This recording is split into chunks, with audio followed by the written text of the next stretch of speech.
Barangay LS 91.1 Podcast. Barangay LS 91.1 Podcast. Ang drama ng buhay, ang drama ng barangay. Radyo, nobela. Sa isang pagsusulit, mahirap ang matching type. Pag masyadong marami ang pagpipilian. Pero sa pag-ibig, marami man o kaunti ang pagpipilian, minsan mahirap, minsan madaling hanapin ang kamatch. Ikaw, masasabi mo ba kaagad kung ano ang kaharap mo? Kung siya na ba ang tamang tao para sa'yo?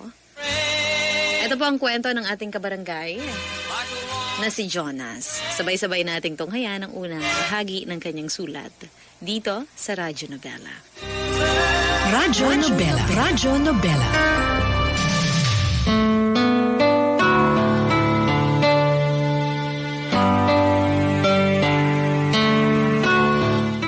Dear Mama Ganda, ako po ay isang physical therapist, 30 years old. Tawagin niyo na lamang po ako sa pangalang Jonas. Ang kwento ko po ay nangyari 3 taon na ang nakalipas. Noong ako ay 27 years old pa lamang. Nagtatrabaho pa ako sa isang spa. Pero bukod doon ay may regular na po akong pasyente na nagpapamasahe para sa treatment ng mga nararamdaman nila. Pero bukod po yon sa trabaho ko, kaya masasabi ko na may double job po ako. Sa spa ay may regular po na nagpapamasahe sa akin. Palagi niya akong nire-request. Makwento siya kapag nasa shop at nagpapamasahe. Sa dami ng kwento niya ay parang kilalang-kilala ko na talaga siya, Mama Ganda. Ganon din naman po ako. Para hindi maging unfair sa kanya, ay nagkukwento din ako ng tungkol sa aking sarili. Pero Mama Ganda, may mga bagay sa buhay ko ang hindi ko pwedeng basta na lamang ibahagi. Kaya sa palagay ko ay ganon din siya, na dapat naming respetuhin tungkol sa isa't isa. Kung ano man ang hindi ko nakukwento, siguro maikukwento ko sa taong makakasama ko sa buhay. At ayun nga po, gaya ng inaasahan, ay nahulog ako sa kanya at naging kami. Siya po si Aryan. May kaya po sila, kaya noong una ay naiilang ako. Pero siya naman po ang naunang magpakita ng pagkagusto. Mas matanda po siya ng 1 taon sa akin. Wala po siyang trabaho, ang sabi niya kasi ay may inaayos sa mga magulang niya para sa kanya, na hinihintay niya lang. Nasa ibang bansa po ang mga magulang niya. Ang kasama niya lang po dito ay kapatid niyang si Arman. 30 taong gulang noong nakilala ko siya. Si Arman ang namamahala ng hardware na negosyo ng mga magulang niya, na iniwan ang pamamahala sa kanya nang manirahan ang mga ito sa Amerika. Ipapakilala ko na din po si Shirley. Siya po ang girlfriend ni Arman. Mas bata ng 5 taon si Shirley. Makeup artist po siya sa mga events gaya ng kasal, debut at iba pa. Sila po ang mga kasama sa aking kwento. Simulan po muna natin sa kung paano naging kami ni Aryan.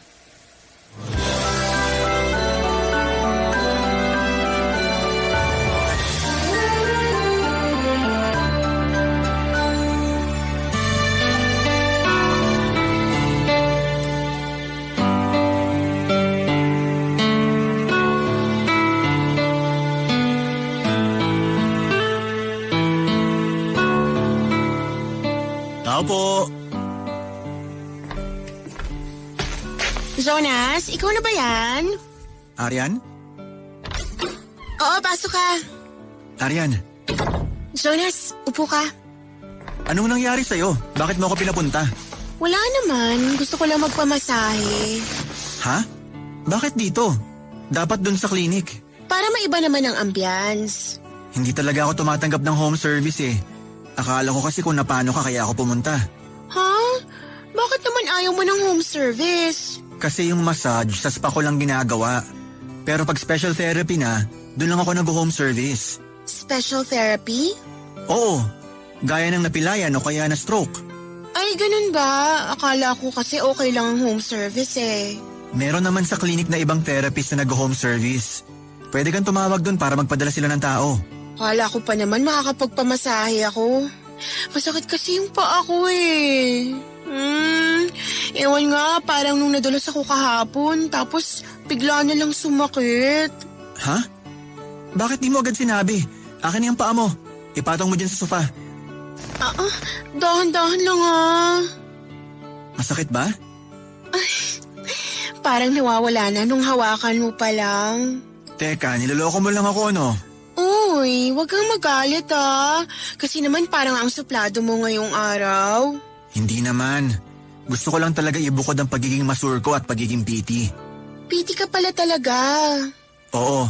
Sorry ah. Sorry saan? Sa pagpapapunta ko sa'yo dito. Nasayang kong oras mo. Nako, hindi. Ang totoo, gusto ko talagang dumalaw sa'yo. Bakit? Wala, para makipagkwentuhan. Lagi naman tayo nagkukwentuhan sa klinik niyo ah. Iba yung kwentuhang hindi nasa trabaho. Kung sa bagay. Ay nako, sandali. Ang sama ko naman. Ikukuha muna kita ng maiinom. Wag na, okay lang ako. Hindi, sandali lang. Nakakahiya, bumisita ka tapos wala man lang akong inoffer sa'yo. Okay lang talaga. Hindi talaga, sandali lang. Sige, ikaw bahala. Mabilis lang yun. Kanino ko pa nagawa yun? Ihahain ko lang. Nakakahiya naman, nag-abala ka pa. Siyempre, bisita kita, no? Sandali nga. Sino ka? Good afternoon, ako si Jonas. Anong ginagawa mo dito? Bakit ka nandito sa loob? Bisita ako ni Arian. Nasaan si Arian? Kumuha lang na maiinom. Ano kanya? Bakit ganyan ang suot mo? Kaibigan niya ako. Sa spa ako nagtatrabaho. Ito ang uniform namin. Sa spa? Masahista ka? Oo. Sakto! Masakit ang likod ko. Pakimasahe mo nga. Ha? Di ba masahista ka? Oo. Masahihin mo ang likod ko. Hindi kasi ako nagmamasahe sa bahay. Gusto mo punta ka na lang sa klinik namin. Bigyan kita ng discount. Magbabayad pa? Pwede namang dito na magpamasahe. Pasensya ka na. Sige, saka na lang. Eto na. Pasensya ka na. Kinulit ka ba ni Arman? Hindi naman. Ano mo siya? Kapatid ko. Siya pinakamatanda. Dalawa lang naman kami. Okay. Anong okay? Parang hindi okay. May sinabi ba sa'yo si Arman? Wala naman. Gusto lang niya magpamasahe kaso sabi ko, di nga ako nagmamasahe sa bahay. Ay, pagpasensyahan mo na yung kapatid kong yun ah. Ganun lang talaga yun. Okay lang. Mabuti nga nakilala ko ang kapatid mo. Palagi naman siyang wala dito. Nagulat nga ako nandito sa bahay ng ganitong oras. Saan ba siya nagtatrabaho? Sa hardware namin. Sa kanya pinagkatiwala ni mama at papang pamamahala dun eh. Masipag pala ang kuya mo. Nako, hindi. Kita mo matutulog na naman oh. Napuyat na naman yun kagabi, sigurado ko. May trabaho pa siya sa gabi? Oo, ang gumimik. Kain na nga lang tayo.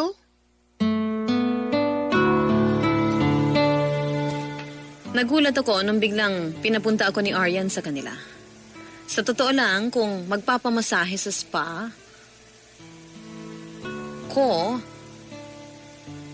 na ako lang talagang gagawa. Okay lang po. Hindi po kasi talaga ako nagpapa-home service. Dahil nga po, ang mga special na case lang po ang pinupuntahan ko sa bahay. Pero okay na din po at nagpunta ako kina Aryan para sa massage niya. Dahil doon, nakapag-open kami ng mga nararamdaman namin. Hindi naman po sa defensive ako pero nagkausap lang po talaga kami at nag-open sa isa't isa. Wala na pong kung ano pang ibang nangyari. Naging kami po nung araw na yon. Mula noon ay hindi na nagpupunta si Aryan sa spa. Kaya lang pala, siya nagpapamasahe sa akin ay para makita at makausap ako. Napakabait po ni Aryan. Maalalahanin po siya at marespeto. Pero, medyo nagbabago po ang lahat.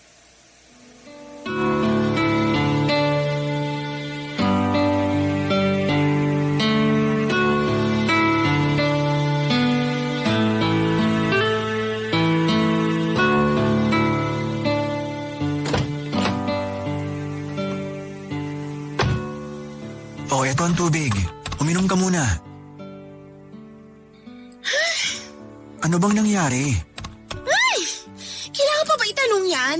Kita mo naman ang pangit ng ayos ko. Hindi naman pangit ah. Lalaki ka, wala kang alam sa pagpapaganda. Sobra naman yung statement mo. Totoo naman. May alam ka ba sa pag-makeup o sa pag-aayos ng buhok? Wala. O, di hindi mo nga alam kung pangit o maganda tong makeup ko. Siguro naman hindi pa ako niloloko ng mata ko. Wala naman ako makitang problema sa itsura mo eh. Kasi nga wala kang alam. Pwede ba? Imbis na kampihan mo ako, parang pinagtatanggol mo pa yung baklang yun. Wala akong pinagtatanggol. Ang sinasabi ko lang, hindi mo dapat inaway ng gano'n yung nag-ayos sa'yo. Paano kung pupunta sa kasal nito na ganitong itsura ko? Sinasabi ko nga sa'yo, walang mali o pangit sa itsura mo. Maayos naman ang ginawa nung nasa salon. Hindi. Boba talaga yung baklang yun. Baklang walang alam sa pagpapaganda. Kakagigil siya. Huwag ka naman ganyan. Sana kinausap mo muna siya ng maayos bago mo siya binuhusan ng juice. Bagay sa kanya yun. Aryan, ano ba nangyayari sa'yo? Uulitin ko na naman. Itong ginawa niya sa akin. Hindi ito yung gusto kong ayos ng buhok at makeup ko. Para yun lang? Ano para yun lang? Big deal to. Paano ko hahanap sa mga tao dun sa kasal? Sigurado, papunta na yung mga tao dun. Halika na, pumunta na tayo. Ayoko. Bakit? Hindi ako haharap sa kanila na ganitong itsura ko. Bakit ka tahimik? Ewan ko. Parang hindi kita kilala eh. Ano ibig mong sabihin? Parang hindi ikaw si Aryan. Ano pang sinasabi mo? Yung Aryan na kilala ko, mapagkumbaba at mabait sa iba. Hindi ako nagbago. Ginalit lang talaga ako ng baklang yun. Mabuti pa umuwi na tayo. Sandali, may pupuntahan tayong kasal. Sabi mo ayaw mong humarap sa kanila na ganyan ang itsura mo. Sandali, bigyan mo ko ng oras mag-isip ko anong gagawin. Bakit pa? Ayaw mo ng itsura mo. Huwag kang mag-alala. Hindi tayo papahuli ng salon. Binayaran ko naman ang serbisyo nila. Binigyan ko na din ng tip at humingi na ako ng dispensa. Huh? Bakit mo ginawa yun? Kasi nung hinatid kita dito sa kotse, para kang papatay ng tao eh. Kaya ako na lang ang bumalik, bago ko bumili ng tubig. Kung hindi talaga ako nakapagpigil, baka napatay ko yung baklang yun. Bakit ka nagbayad? Mawiwili yung mga yun, mga abusado. Wala silang ginagawang masama. Pagdating mo pa lang, halos itrato ka nilang reyna. Binigyan ka pa ng juice. Ibubuhos mo lang pala sa nag-ayos sa'yo. Buti nga hindi ko sinamang ibinato yung baso eh. Ganyan ka ba talaga? Ano? Alam mo kung anong sinasabi ko. Hindi nga ako ganito. Dahil lang doon sa ginawa nila sa akin kaya ako nagalit. Dahil lang sa tingin mo hindi ka naayusan ng tama, magwawala ka na doon, mambubuhos ng juice at magsisisigaw doon. Kung ikaw ang nasa katayuan ko, ewan na lang kung hindi mo din magawa yung nagawa ko. Kung ako nasa katayuan mo, magpapasalamat ako sa kanila at respetuhin ko sila bilang tao. Ano ibig mo sabihin? Bastos ako? Ikaw ang nagsabi niyan. Ano bang gusto mo? Sa tingin ko umuwi na tayo. Gusto ka na magpahinga para makapag-isip din ako. May pupuntahan pa tayong kasal. Akala ko ayaw mong pumunta. Kasi ako ayoko na rin pumunta. Hindi ko rin naman kilala yung ikakasal. Kaya di naman siguro ako hahanapin. Kung hindi ka sasama siguro dapat mag-break na tayo. Mabuti pa nga. Ano? Nakikipag-break ka na sa akin? Sabi ko gusto ko mag-isip. Ikaw nagsabi na break na tayo. Dahil lang sa pangyayaring to, ganyan ka na agad? Hindi mo man lang maipaglaban ang relasyon natin? Ipaglaban saan? Sa'yo? Ito pala ang problema natin. Pinanghihinaan ka na. Huwag mong ipasa sa akin ang mali. At akong may mali. Dalawa lang tayo nandito. Kung pareho tayong tama, bakit tayo nagkakaganito? Huwag ka naman ganyan. Ang hina mo naman. Sa akin mo talaga pinapasa ngayon ng mali. Alam mo, walang mangyayari sa atin. Ihatid na kita. Sa kita ihatid. Sa inyo sa simbahan. Huwag ka naman ganyan. Pwede naman nating ayusin to, eh. Pasensya ka na. Hindi na mauulit yun. Bumalik ka ngayon sa salon at humingi ng tawad sa mga tao doon. Ano? Patunayan mong dapat nating ayusin to. Huwag na ngayon. Sige, kung nahihiya ka ngayon, sa ibang araw na. Lipat na lang tayo ng ibang salon. Ipaayos mo yung sinasabi mong pangit sa inayos sa'yo. Sige. Napapayag ko siyang magpunta kami sa ibang salon para ipaayos ang sinasabi niyang pangit. Kaso pagpasok pa lang namin, sinabihan na ni Aryan yung receptionist na ayaw niya daw ng tangang mag-aayos sa kanya. Kung mga tangang tao doon, sabihin na daw agad para lumipat kami ng lugar. Halatang nagalit yung receptionist pero magalang nga niyang sinabi na ang dami pang waiting. Puno daw sila ng araw na yon. Nabigla ako sa mga nakita ko kay Aryan, maganda. Hindi ko alam kung paano magre-react. Parang hindi yon ang nakilala kong Aryan. Umiinit ang ulo niya sa simpleng bagay. Nung kinausap ko siya nang maihatid ko siya sa bahay nila, ay sinabi niya na hindi maganda ang araw niya kaya siya ganon. Ang dahilan daw ay liliitan na ng mga magulang niya ang pinapadala nilang pera sa kanya. At patuloy pa daw na liliit kaya dapat daw ay maghanap na siya ng trabaho. Sobrang na-stress daw siya doon. Kaya inintindi ko siya bagamat may mga araw na ganun talaga ang ugali niya. Parang ayaw niyang kasundo ang mundo at lahat ng pwede niyang awayin ay aawayin niya. Dahil alam kong may pinagdaraanan siya, inintindi ko po. At hindi ako nagkukulang ng pagpapaalala. Tungkol sa biglang pag-init ng ulo niya out of nowhere. Barangay LS 91.1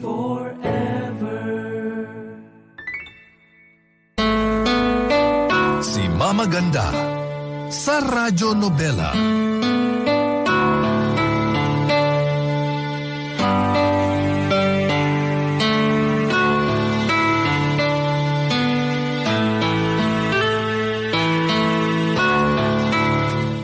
Kilalanin naman po natin sina Arman at Shirley.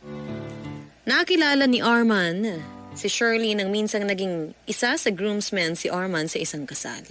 Si Shirley ang nag-makeup sa bride na naging napakaganda dahil sa galing ni Shirley na mag-makeup. Kung napaganda ni Shirley ang bride, syempre lumabas din po ang napakagandang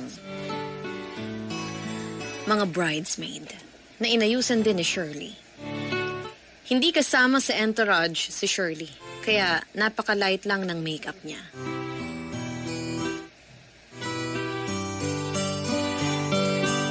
Si Shirley po ay kaibigan ng bride, kaya kasama siya sa kasalang iyon.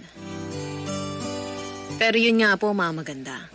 Hindi kasama si Shirley sa entourage, kaya light lang po ang makeup niya. Pero ganun pa man, napakaganda pa din ni Shirley. Simula ng araw na yon ay masugid na nanuyo si Arman kay Shirley. Inalam niya ang lahat ng tungkol dito para alam niya kung saan niya dadalawin. Galante si Arman sa mga imbitasyon niya kay Shirley. Pati sa pagreregalo ay hindi din basta-basta ang mga ibinibigay nito. Hindi naman po materialistic si Shirley, kaya itinatago niya lang ang mga bigay ni Arman, maliban na lang kung i-request nito na suotin ang mga iniregalo niya kay Shirley. Sinabihan na din ni Shirley si Arman na huwag nang masyadong gumastos pero mapilit si Arman. Kaya dahil sa tiyaga ni Arman, isang araw, nang magyaya ito, ay may magandang balitang natanggap.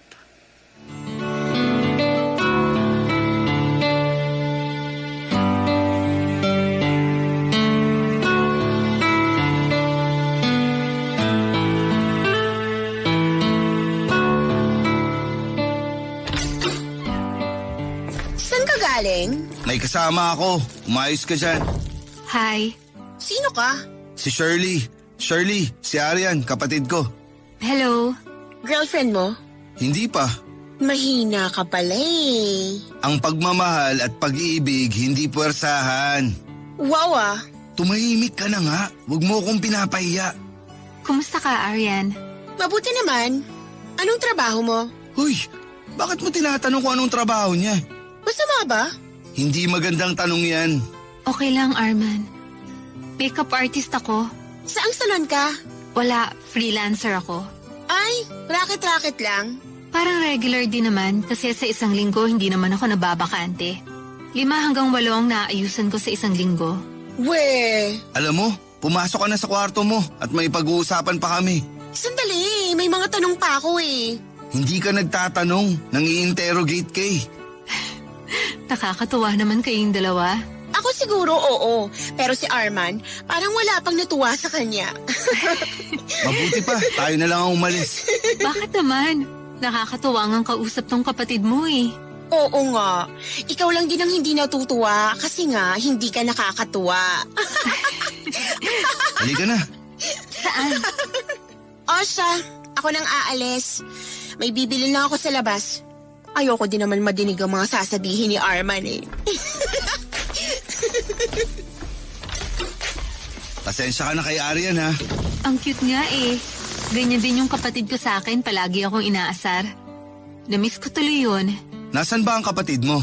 OFW siya, 2 taon ng kontrata kaya matagal pang uuwi yun. Kailan mo pala balak dumalaw sa mga magulang mo? Nakaset na ako next month. Sasurpresahin ko sila. Ang sinabihan ko lang yung mga kamag-anak ko doon na uuwi ako. Sana makilala ko sila, no? Oo naman. Kailan kaya? Ikaw, kung hindi ka busy, pwede ka namang sumama sa akin next month. Pero kung busy ka, okay lang. Madami pa namang araw. Ayusin ko ang schedule ko. Sana pag ipinakilala mo ako sa kanila, yung tayo na. Naku naman, may mga parinig. Hindi naman. Sana lang naman. Oh, sige na nga. Sinasagot mo na ako? Isasama na kita kila nanay at tatay. Akala ko sinagot mo na ako eh. Saka yun din. Anong yun din? Sabi ko yun din. Sinasagot na kita. Totoo? Mukha ba ako nagjo-joke? Yes! Nakakaistorbo ka sa mga kapitbahay. Mabuti nga, para malaman nila na tayo na. Ano ba, nakakahiya? Hindi ako nahihiya. Ang tagal kong hinintay ang oo na yan. O sige na, basta huwag ka na maingay ah. Excited na ako makilala sila nanay at tatay. Ano?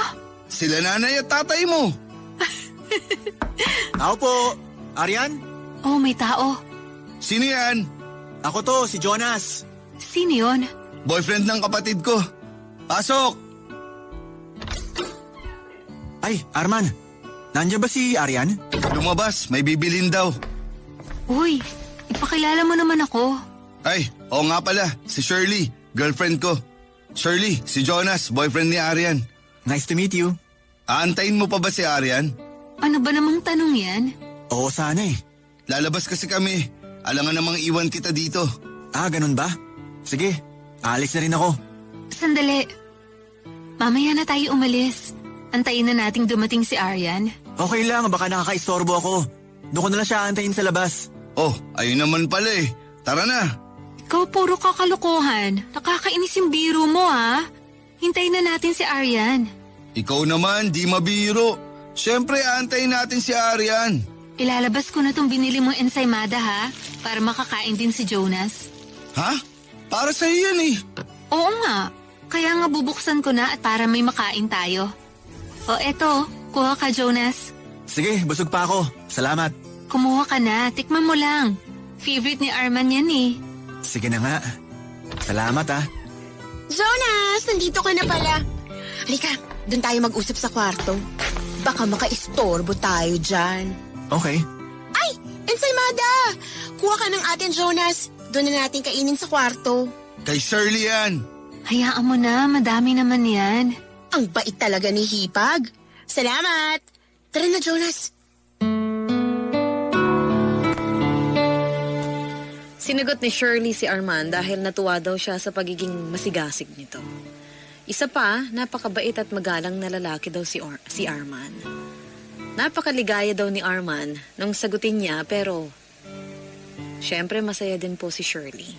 Kasi nga napakaswerte niya kay Arman na sobrang gentleman. Masipag pa ito dahil nga sa pagpapatakbo nito ng business ng magulang nila. Pero kahit naman daw may business si Arman, ay hindi umaasa si Shirley dito dahil may sarili naman siyang trabaho. Marami nang nakakakilala kay Shirley dahil sa galing nito sa pagme-makeup. Nang minsang tanungin siya ni Arman tungkol sa kasal, ay sinabi niyang napakaaga pa para pag-usapan ang bagay na yon. Pero nagsabi siya kung sakaling darating ang araw na yon, ay itutuloy niya pa din ang pagiging makeup artist na sinang-ayunan naman ni Arman. Masaya daw kung Masaya daw si Arman kung saan masaya si Shirley. Matagal-tagal na din po ang relasyon nila.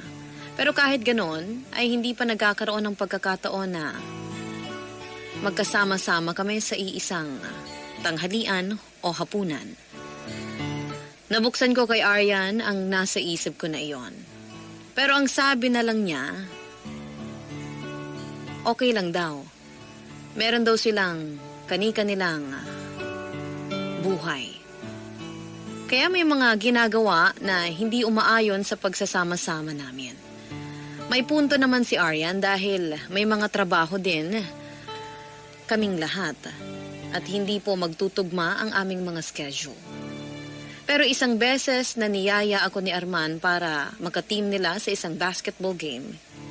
Isang masayang araw na biglang nahaluan ng kaguluhan.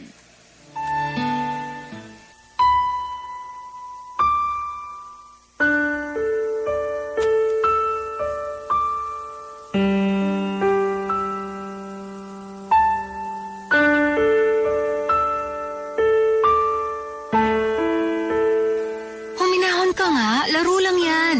Laro? Nandadaya sila. Arman, relax lang. Anong relax? Nakita mong dinaya tayo eh. Hindi naman. Malinis naman yung laro. Sino bang kakampi mo?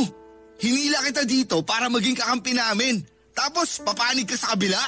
Hindi naman sa ganon. Arman, huwag mong sisihin si Jonas. Maski yung ibang katim nyo, ayun o, nag-aayos na ng gamit. Parang wala naman sa kanila. Mga tanga din kasi ang mga yan eh. Oh, tinatabla mo na ang buong teammates mo. Laro-laro pa lang yan ha. Paano pa kaya kung liga talaga? Baka hindi lang ganyan ang ginagawa mo. Bakit? Ano bang ginagawa ko? Tingnan mo nga ang sarili mo. Bakit ba ako ang sinisisi mo? Yung kalaban ng nandaya. Parehas naman ang laban, sabi din ng referee. Kakontsaba nila yung referee, kaya sasabihin niya talaga yun. Paano kakontsaba? Nakikita naman na malinis ang laban eh. Ano bang alam mo sa basketball? Nagbabasketball ka ba? Ay sorry, hindi ko alam na kailangan pala maging lalaki para maging may alam sa basketball. Totoo naman. Varsity ako ng basketball dati. Kaya may authority ka na para masabi na hindi sila nandaya. Okay, di wag mo na lang akong pakinggan. Aalis na rin ako. Sundin ko lang si Aryan. Hindi pa tapos ang gulo, aalis ka? Ang gulo? Ikaw lang naman ang nanggugulo. Tumahimik ka na nga. Sige, wag kang mag-alala, wala na akong sasabihin. Aalis na ako. Saan ka pupunta? Jonas, aalis na ako. Ha? Sandali, huwag kang aalis. Bakit? Hindi na ako kailangan dito. Sorry sa nasabi ko. Mainit lang ang ulo ko. Sorry na. Alis na ako. Sabay na ako sa'yo palabas. Shirley, sandali. Pagpasensyahan mo na ako. Hindi na mauulit yun. Hindi na ako galit sa kanila. Narealize ko na ang pagkakamali ko. Sinasabi mo ba yan dahil sincere ka sa pagsisisi mo? O para lang wag akong umalis? Pareho, kaya wag ka nang umalis. Ayusin ko lang itong mga gamit ko, tapos alis na tayo. Aalis na ako Kay Jonas, hindi ka ba magsasorry? Ha? Bakit naman? Anong bakit naman? Kanina lang binubulyawan mo din siya, kaya magsorry ka. Ay, Jonas, pasensya na. Ang cold. Okay na yun, Shirley. Naintindihan ko naman si Arman eh. Oh, kita mo? Mali kasi yung mga loko-lokong yun. Wag na silang makadayo-dayo dito. Akala ko ba okay ka na? Ha? Oo, nabigla lang uli ako. Wala na sa akin yun. Bukas humingi ka rin ng pasensya sa mga ibang teammates mo. Wala na naman sila eh. Kasi nga nabwisit sa'yo, kaya nag-alisan. Subukan nila akong tablahin. Seryoso ka ba sa pagsasorry mo? Lahat ng bagay may nasasabi ka eh. Oo na nga. Ilang taon ka na, Arman? Kung high school ka pa, siguro mapapagbigyan ka pa eh. Ano ba yan? Ang dami namang sinasabi. Umalis na nga tayo.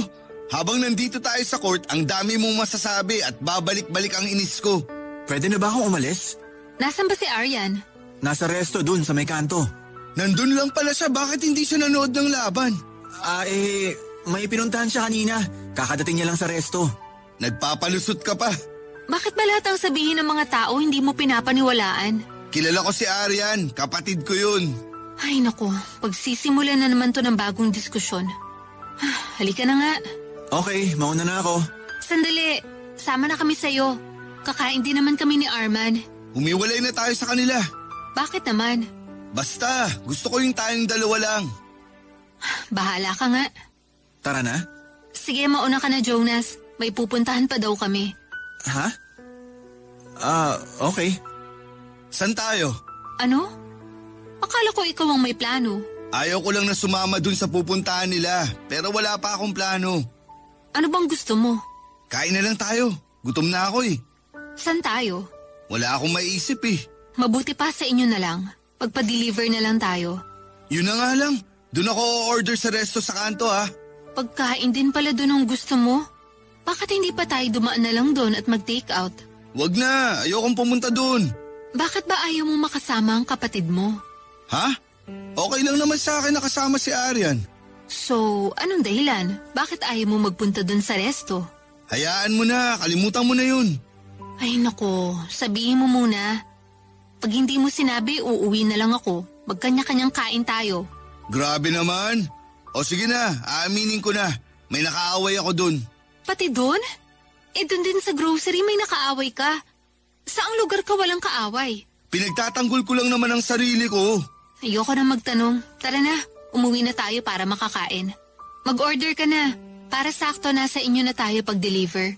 Maglalakad lang tayo. Wala ka bang nakaaway sa kalye? Meron. Mag-tricycle na lang tayo. Ano ba yan?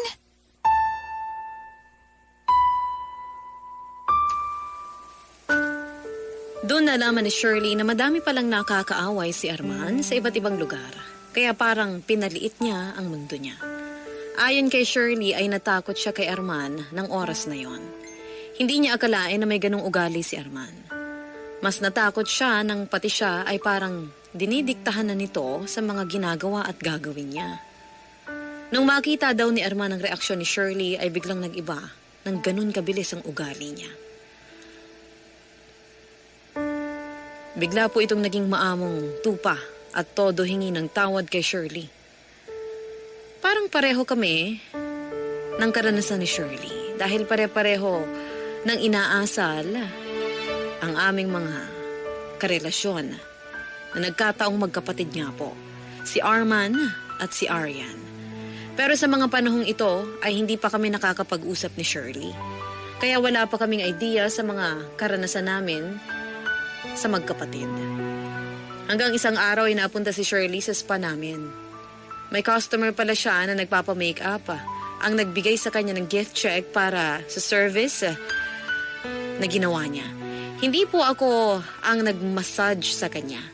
Pero nung matapos siya, ay nagkayayaan kami na kumain sa labas na sinang-ayunan ko dahil may gusto sana akong ikwento sa kanya.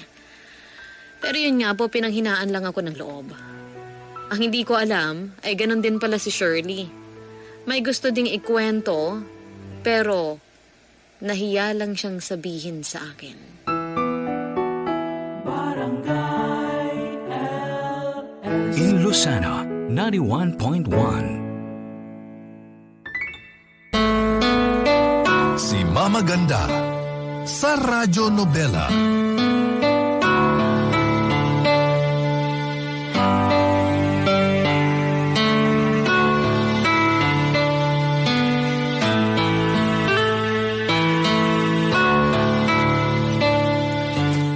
Natapos ang dinner na yon, na masaya kami.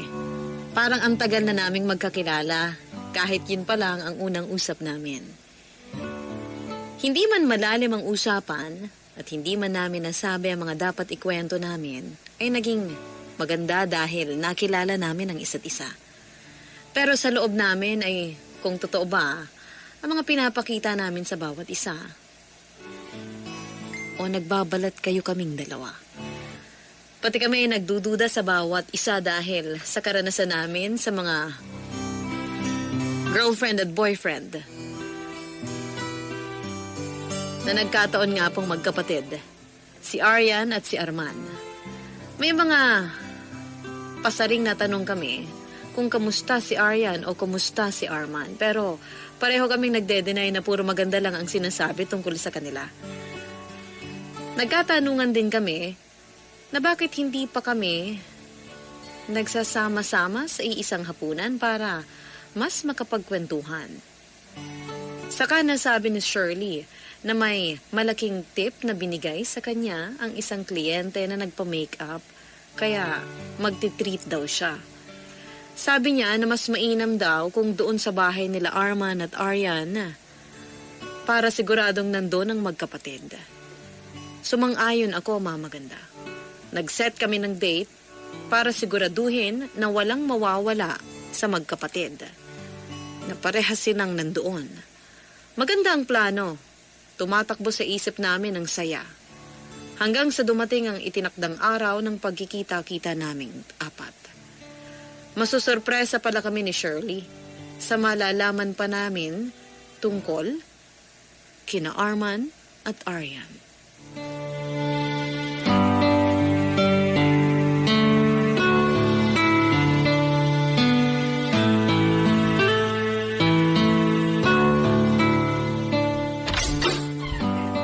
Arman, nandito na ako. Nasaan ka? Bakit ka nandito? Sabi ko susunduin kita. Naligo lang ako. Okay lang. Napaaga kasi yung tapos na minake-upan ko eh. Kaya bumili na ako ng pagkain tapos dumiretso na dito.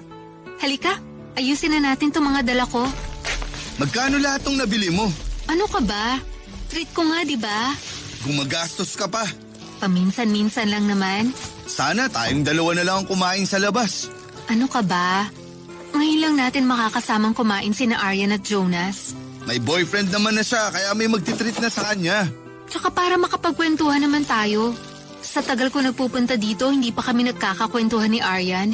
Ano naman ang pag-uusapan niyo? Girl talk. Chismisan.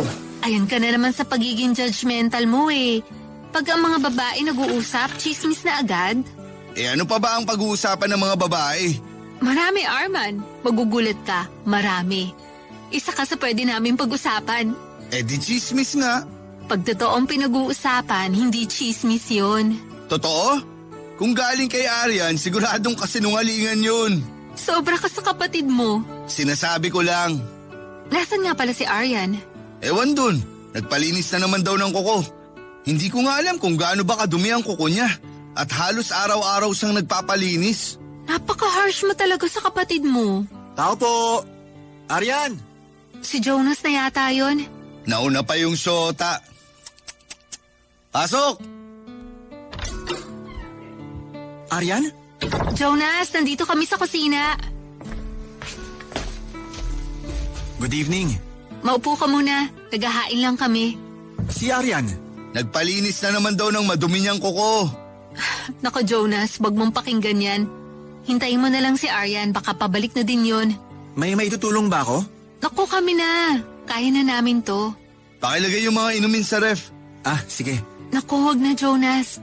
Ikaw na maglagay, Arman. Bakit? Ano to, restaurant? Kakain lang sila? Dapat tumulong sila. Si Aryan, pagdating ipapadurog ko yung yelo para may ambag naman sila. Pasensya ka na dito kay Arman, Jonas, ha? Alam mo naman ang bibig nito. Ako na naman. Oo nga pala, Jonas, sama ka sa linggo. May basketball. Basketball na naman. Huwag ka na maglaro kung makikipag-away ka na naman. Huwag kang makinig dyan. Ano Jonas, sama ka? Ha?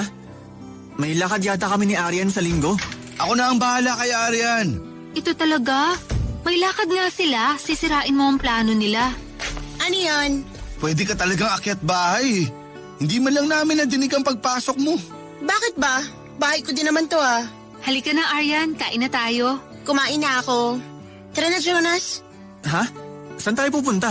Sa kwarto na lang tayo. Hindi pa ata ako makain si Jonas. Bakit? Ikaw na ba nagdedesisyon sa bahay na to? Hoy, umayos ka ng pagsagot mo ah. So, kayo nang nag-ahari-harian dito? Halika na, punta na tayo sa kwarto mo. Isa ka pa eh. Kaya ganyan yan kasi nagkakampihan kayo. Oh, edi parehas na. May kakampi ka at may kakampi ako. Bastos ka talaga eh, no? Kaya ka tinatanggalan ng sustento nila mama at papa eh. Ang tamad mo pa. Bakit ikaw? Hindi ba babawiin na sa yung pamamahala ng hardware? Kasi pumupunta ka lang doon pag kukuha ka ng pera. Tumigil ka ha? Bakit? Totoo naman ah. Tumahimik ka na. Ikaw ang tumahimik. Tamad ka. Hilata ka lang ng hilata, nag-aabang ng pera galing kila mama at papa. Yung ginagawa mo, hindi ba parang ninanakawan mo sila? Kuha ka ng kuha sa kita ng hardware. Aryan, kuya mo yan. Paano yung kuya? Hindi ko nga naramdaman na kapatid ko yan eh. Arman, halika, samahan mo ko. Sandali, may gusto pa akong malaman nyo tungkol sa batugan na yan. Alam mo ba kung bakit laging nagpapalinis ng kuko yan? Kasi may gusto siya dun sa anak nung may-ari ng salon. Huwag kang gumawa ng kwento. Ganun ba? Gusto mo ipakita ko sa kanila yung mga kinunan kong landian nyo? Sira ulo ka? Huwag kang makinig dyan, Jonas. Ikaw, bakit ang dami mong iniiwasang lugar? Kasi ang dami-dami mong nakakaaway. Kasi sugal ka ng sugal, pati basketball pinagsusugalan mo, kaya pag natalo ka, ang init ng ulo mo. Ikaw ang sira ulo. Gusto mo, papuntahin ko yung mga pinagkakautangan mo dito para sila ang magpahiya sa'yo? Hayop ka talaga! Tama na! Kung ayaw niyo magpapigil, sige, mag-away kayo. At ako, aalis na. Sandali, Shirley. Pasensya ka na. Ganito lang talaga kami. Pwede ba, Arman? Hindi kita makakausap na maayos ngayon. Saka na tayo mag-usap. Huwag ka nang sumunod, please. Sira ulo ka talagang Aryan ka! Kita mo yung ginawa mo? Wala akong pakialam sa inyo. Ika na, Jonas. Aalis na din ako. Mag-usap na lang tayo uli pag malamig na ulo mo. Jonas, sorry. Nabigla lang ako kanina. Ang dami ko kasing iniisip eh. Aalis na ako. Jonas! Kita mong ginawa mo? Ewan ko sa'yo.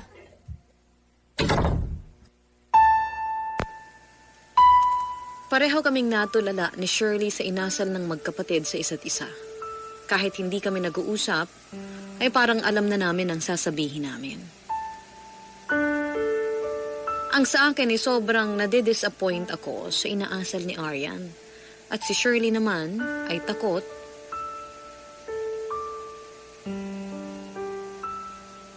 Wala akong ibang nakita sa kanya. Alam kong takot yun. Takot ang nakikita ko dahil naman sa inaasal ni Arman. Isa pa ay ang mga revelasyon nila tungkol sa isa't isa. Hindi namin alam ang mga mararamdaman namin nung oras na yon. Nang humupa ang away ng dalawa, ay bigla na naman uli silang humihingi ng pasensya at wag daw silang alalahaning magkapatid dahil ganun lang daw sila sa isa't isa. Mas natakot kami sa paghingi nila ng tawad kaysa sa pag-aaway nila. Hindi namin alam kung niloloko ba o pinaglalaruan kami ng magkapatid. Para kaming dumadaan sa psychological torture. Ang daming tumatakbo sa mga isip namin. Kung paano ba ang future namin sa piling ng magkapatid na ito. Umalis nga kami sa bahay nila at paglabas ko, nakita ko si Shirley na nagbubuk na ng masasakyan. Kaya inalok ko na siya na ako na ang maghahatid sa kanya.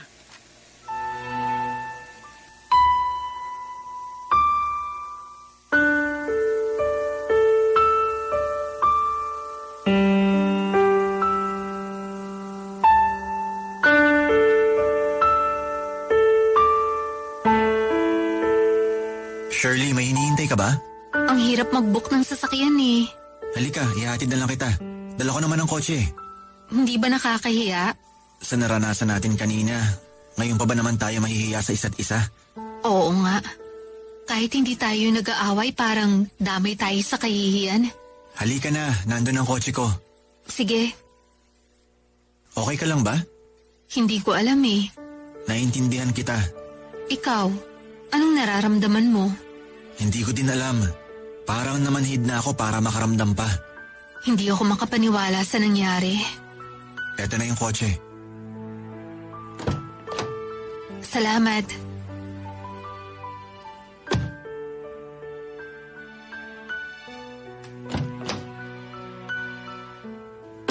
Nagugutom ako. Ako din eh. Tara, kain na lang tayo. Treat ko naman. Nakakahiya. Treat ko dapat eh. Hayaan mo na. Sige, pauwi na lang ako. Sige ba? Doon tayo sa akin na kainan ko. Masarap ang food doon. Tara. Anong plano mo? Sa ngayon, gusto ko munang kumain at makalimot. Kung sa bagay. Pero parang ako, kailangan ko ng oras bago ko makalimutan yung eksenang yun. May point ka. Ikaw ba, anong plano mo? Yung sinabi ni Arman tungkol kay Arya na laging nagpupunta sa salon para magpalinis ng kuko, naniniwala ako. Bakit? Kasi ganon din siya sa akin dati. Lagi siya nagpupunta sa spa dahil may gusto pala siya sa akin noon. Ganun ba? Pero, nagustuhan mo na din ba siya nun o nung nalaman mo lang na gusto ka niya? Nung nagpupunta siya dun sa spa, hindi ko na din naalis ang tingin ko sa kanya. Kasi bukod sa maganda, mabait siya noon. Hindi ko iniisip na may ibang ugali pala siya. Nakaka-relate ako sa'yo. Ganyan din si Arman dati. Sobrang bait at respeto. Masigasig siya at napakamapagpakumbaba. Sa likod pala nun, may ibang Arman. Niloko ba nila tayo? Hindi ko alam. Bakit kaya sila nagkaganon magkapatid? Ayoko mag-conclude. Pero mahal mo ba si Arman? Minahal ko siya. Ngayon? Ngayon? Hindi ko alam ang isasagot ko eh. Kailangan kong pag-isipang mabuti. Oo nga. Ikaw, mahal mo ba si Aryan? Sobra. Nabawasan ba ang pagmamahal mo sa kanya?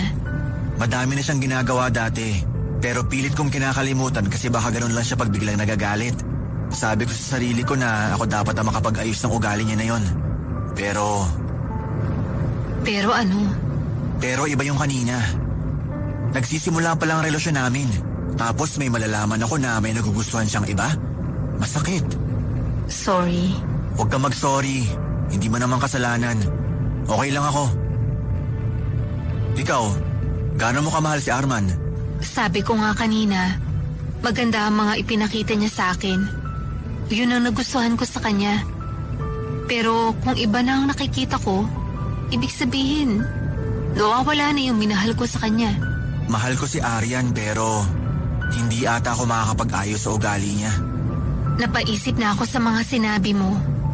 Kasi hindi rin yata ako yung taong babago sa mga maling ugali ni Arman. Hindi naman tayo isinugo para pabaitin sila. Hindi naman tayo anghel. Hanggang pangaral at paliwanag lang ang magagawa natin. Ang pagbabago, dapat galing sa kanila mismo, sa puso nila. Anong iniisip mo ngayon? Nalilito ako. Ako makikipaghiwalay na ako kay Aryan. Hindi ba mukhang sinukuan mo siya niyan? Matagal na ang ginagawa kong pagpapayo sa kanya. Pero parang wala naman nangyayari. Siguro hindi naman pagsuko ang tawag doon. Tama ka naman. Yun na siguro ang desisyon ko. Ikaw? Kalahati ng puso ko, sabi patawarin ko daw. Pero ang kalahati, sabi sapat na ang panahon na binigay ko para magpatawad pa. Anong sabi ng utak mo? May sinasabi siya, pero ayaw kong i-entertain. Kailangan mong mailabas ang gumugulo sa isip mo para hindi ka maapektuhan. Ayaw na din ang utak ko. Anong desisyon mo? Sa palagay ko, tama ang utak ko. Masyado na matagal ang panahon na binigay ko para sa pagbabago ni Arman. Hihiwalayan mo na rin ba siya? Oo. Mahirap tong sitwasyon natin. Kailangan ko ng kausap pagkatapos natin kumain. Ako din. Alam ko na, pagkatapos natin kumain, punta naman tayo dun sa bar nung naging kliyente ko na nagpa-makeup sa akin. Sige. Sagot ko na yon. Wag na. Ako nang sasagot ngayong gabi. Ikaw na sa food, ako na sa drinks. May binigay sa akin na gift check. Pwede natin gamitin dun sa bar. Talaga? Oo. Kaya tara nang kumain para makainom na.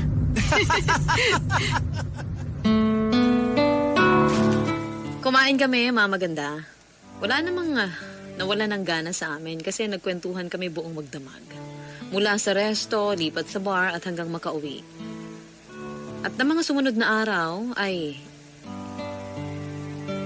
makipaghiwalay na nga po kami ni Shirley sa magkapatid na Arman at Aryan. Hindi naman pwedeng ganun lang matapos para sa magkapatid ang pakikipaghiwalay namin sa kanila. Si Aryan alam ko mag-ieskandalo. Pero na-anticipate ko na kaya doon ko siya pinuntahan at kinausap sa salon kung saan siya palaging nagpapalinis. Si Shirley naman, ganun din. Nakipaghiwalay na din siya sa lugar niya kung saan nandoon ang mga pinsan at iba pang kamag-anak niya. Pangit mang isipin ay kailangan pa naming magpa-blotter para lang hindi na kami lapitan ng magkapatid. May takot din naman pala sila kasi mula noon ay pinatahimik na nila kami. Hindi na po kami nila ginulo. Naawa lang kami sa mga susunod na magiging karelasyon nila. Sana lang Sana naman sa nangyari sa kanila ay naging maayos na sila sa sarili nila at sa mga makakarelasyon nila. Ako, Mama Ganda, naawa din ako kay Aryan. Ganon din si Shirley kay Arman. Pero ilang taon na din na wala na kaming koneksyon sa kanila. Hindi din namin nalaman at hindi na rin namin inalam kung bakit ganon ang relasyon ng magkapatid na Arman at Aryan.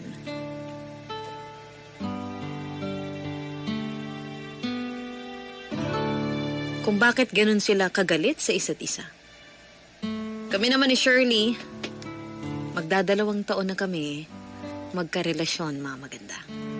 Opo, dahil kami ang naging sandigan ng isa't isa sa pinagdaanan namin. At hindi namin namamalayan na minamahal na pala namin ang isa't isa. At ngayon, ay masayang magkasama. Walang halong pretensyon. At walang kasinungalingan. Salamat, Mama Ganda, sa pagbasa sa aking sulat na medyo nakakatakot pero natapos ng masaya. Ako po ang inyong forever kapuso at kabarangay, Jonas. Ang drama ng buhay, ang drama ng barangay. Radyo Nobela.